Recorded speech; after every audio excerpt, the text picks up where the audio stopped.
हर साल रमज़ान आता है और हमें ना सिर्फ ये मौका मिलता है कि हम अल्लाह के साथ अपने ताल्लुकात को बेहतर बना लें, बल्कि कि हमें ये मौका भी मिलता है कि हम अपनी सेहत को भी बेहतर बना लें। मैंने कुछ रिसर्च की और मुझे डॉक्टर शगुफ्ता फ़िरोज़ का एक इंटरव्यू मिला कि उन्होंने लाखों लोगों को न्यूट्रिशन में हेल्प किया है। इससे उनकी शुगर लेवल भी उन्होंने कंट्रोल की है। एक ऐसा पैटर्न बनाया जो सब इस्तेमाल कर सकते हैं।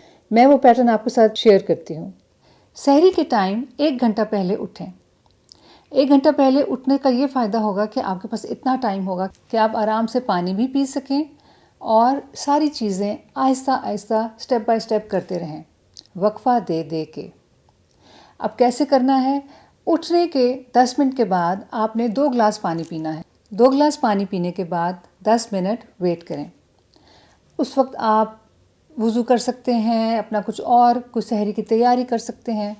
10 मिनट के बाद आप एक बोल में दही डालें और वो दही खाएं। और उसमें अगर आपको मीठा करना है तो उसमें आप हनी डाल सकते हैं, उसमें आप शक्कर डाल सकते हैं। इसके बाद अगर आपका चाय पीने को दिल करता है तो आप चाय के बजाय ग्रीन टी पिएं। उसका ये फ़ायदा होगा कि आपको एसिडिटी नहीं होगी, वो उसको प्रिवेंट करेगा। अगर आप उनमें से हैं जिनको कि रोज़े के दौरान एसिडिटी होती है तो वो उसको प्रिवेंट करेगा। एसिडिटी नहीं होगी तो सरदर्द भी नहीं होगी। अब आप प्रॉपर सहरी करें, चाहें तो 2 ग्लास और पानी पी लें। अब आप होल व्हीट की रोटी या होल व्हीट की ब्रेड, टोस्ट वो आप खा लें, साथ अंडा लें, कबाब लें, दाल लें, जो भी कीमा है आपके घर में, जो भी सालन पका हुआ है, अगर आप वो लेना चाहते हैं तो वो ले लें। प्रॉपर सहरी करें और इसके बाद चाय पीने को दिल कर रहा है तो फिर आप ग्रीन टी पिएं। पानी से अगर आप सहरी ख़त्म करेंगे तो आपको सारा दिन प्यास लगती रहेगी, और अगर आप ग्रीन टी से सहरी ख़त्म करेंगे तो आप प्यास से बचेंगे और एसिडिटी से भी बचेंगे। अगर आप दावतों वाली सहरी कर रहे हैं या बहुत ही फेस्टिव किस्म की, लैविश किस्म की सहरी पे दोस्तों के साथ या किसी फंक्शन टाइप सहरी कर रहे हैं तो आप पहले मीठे से शुरू करें। मीठा खाएं, जब मीठा खा लें फिर आप सॉल्टी चीज़ों की तरफ आएँ और फिर आप प्रॉपर अपने जो भी वहाँ पर आपको मिले सॉल्टी, नमकीन, वो चीज़ें बाद में आप खाएं और उसके बाद आप ग्रीन टी से एंड करें, ताकि वो हेल्प करेगा उन चीज़ों को डाइजेस्ट करने में भी। और ऐसी सहरी को कभी कभी ही करना चाहिए है, जितना मिनिमम हो उतना बेहतर है, बहुत ज़्यादा ना ही हो तो बेहतर है। उन्होंने नींद का भी जिक्र किया और उन्होंने कहा कि क्योंकि हमारी नींद पूरी नहीं होती रमज़ान में, कुछ अल्लाह की तरफ से नींद की रिक्वायरमेंट ही कम हो जाती है। और वाकई ये मुझे तो ठीक ही लगती है बात, क्योंकि बीच में उठना, खाना, नमाज़ पढ़नी, इबादत करनी और फिर जाके सोना, तो वो सिस्टम तो नहीं रहता जो कि एक रेगुलर हम 11 महीने करते हैं, लेकिन फिर भी हम ड्यूरिंग द डे ठीक ठाक चल फिर ही रहे होते हैं। तो मुझे तो उनकी ये बात ठीक लगी। ये भी एक वजह हो सकती है कि जो वेयर एंड टेयर हमारी बॉडी की जो तोड़ फोड़ होती है और जो रिपेयर होती है ड्यूरिंग रात को सोते हुए 11 महीने के दौरान, जब रमज़ान का महीना आता है तो वो शायद दिन के दौरान होती है जिस वक्त हम खा पी नहीं रहे होते। तो ये भी एक बड़ी इंटरेस्टिंग बात है। जो लोग रात को नहीं सोते वो अक्सर एसिडिटी का शिकार होते हैं। शुरू के 20 रोज़ों में ज़रूर सोना चाहिए ताकि नींद पूरी हो और आखिरी 10 दिन जो ज़्यादा इबादत के दिन हैं वो आप पूरी तरह कर सकें। अगर आप शुरू से ही नींद पूरी नहीं करेंगे और नहीं सोएंगे तो आप सहरी तक जागते रहेंगे और फिर आप सोएंगे, तो उससे ये होगा थकावट इतनी बिल्ड हो चुकी होगी कि आखिरी 10 दिन मुश्किल होंगे। इसलिए बेहतर ये है कि साथ साथ हम अपनी नींद पूरी करें, उससे रोज़े भी अच्छे गुजरते हैं और सेहत भी ठीक रहती है।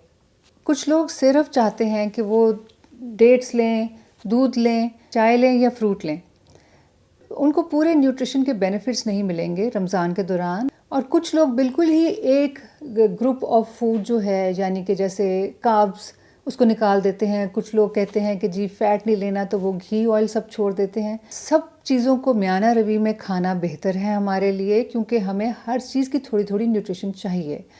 इस तरह हमें, अगर हम हर ग्रुप को खाएंगे तो हमें न्यूट्रिशन मिलती रहेगी और हमारी सेहत भी ठीक रहेगी। रमज़ान का महीना है ही इबादत करने के लिए, खाने के लिए और सोने के लिए, ताकि हम एक बेहतर मुसलमान बन सकें।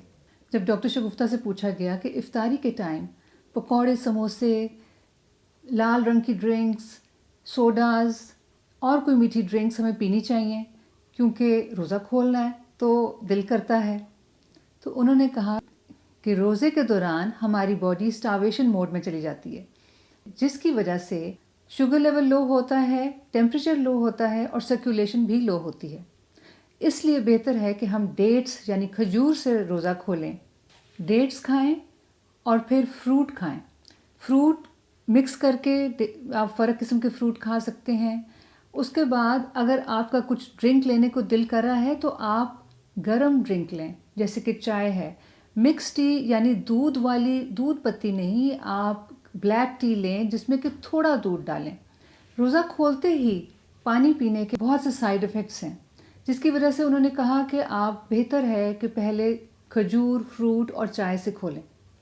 और अगर बहुत ही तलब हो रही है कोई मीठी ड्रिंक पीने की या ठंडी ड्रिंक पीने की, तो फिर आप स्कंजबीन पी लें, मीठी लस्सी पी लें या दूध सोडा जैसे होता है वो पी लें।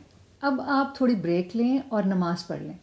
नमाज़ पढ़ने के बाद आप 2 ग्लास पानी पिएं। और अगर अब आपका दोबारा दिल कर रहा है कोई चाय पीने को, तो इस वक्त आप एक और कप चाय पी लें। उसके 10 मिनट के बाद आप 2 ग्लास फिर पानी पी सकते हैं और फिर आप खाना खा लें, जो भी आपने खाना खाना है। इस वक्त आप पकौड़े खा सकते हैं अगर खाने हैं। पकौड़ों के लिए बेस्ट ऑयल उन्होंने बताया सरसों का तेल। सरसों के तेल में पकौड़े फ्राई करके वो खाएं, या दही भल्ले भी खा सकते हैं इस टाइम पे। ये आपकी प्रोटीन का इंटेक पूरा करेगा। और फिर आप अपना खाना खा लें और 2 रोटियों की बजाय 1 रोटी खा लें, क्योंकि साथ साथ अगर आप अपना वज़न मेंटेन करना चाह रहे हैं तो ये कुछ चीज़ें ज़रूरी हैं। फिर थोड़ी देर बाद आप 2 ग्लास पानी फिर पी सकते हैं। इस तरह आप अपने पानी की मिक़दार पूरी करते रहेंगे ड्यूरिंग द डे। तरावी पढ़ने के बाद अगर आपको कुछ खाने को दिल करे तो उस वक्त आप फ्रूट ले सकते हैं और खजूर ले सकते हैं।